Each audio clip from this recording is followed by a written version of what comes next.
તેજસ્વી પ્રાથમિક શાળા દ્વારા રાષ્ટ્રીય ઉર્જા બચત દિન નિમિત્તે ઉર્જા બચત જનજાગૃતિ રેલી યોજાઈ। તેજસ્વી પ્રાથમિક શાળા દ્વારા રાષ્ટ્રીય ઉર્જા બચત દિન નિમિત્તે ઉર્જા બચત જનજાગૃતિ રેલી અને શ્રુત લેખન સ્પર્ધાનું આયોજન કરવામાં આવ્યું હતું, જેમાં પ્રથમ ઉર્જા બચત રેલી યોજાઈ હતી। આ રેલીના માધ્યમથી વિદ્યાર્થીઓ દ્વારા સૂત્રોચ્ચાર કરી લોકોને ઉર્જા બચત માટે જાગૃત કરવામાં આવ્યા હતા।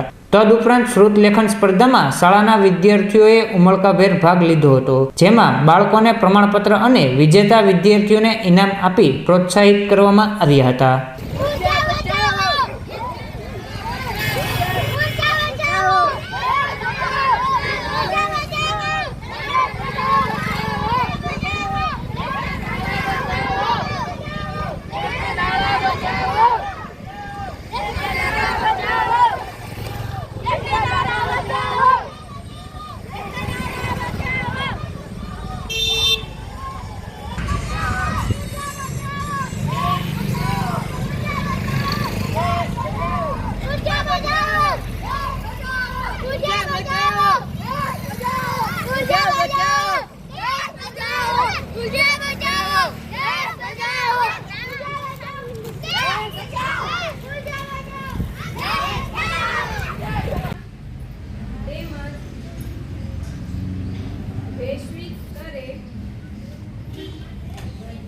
વૈશ્વિક સ્તરે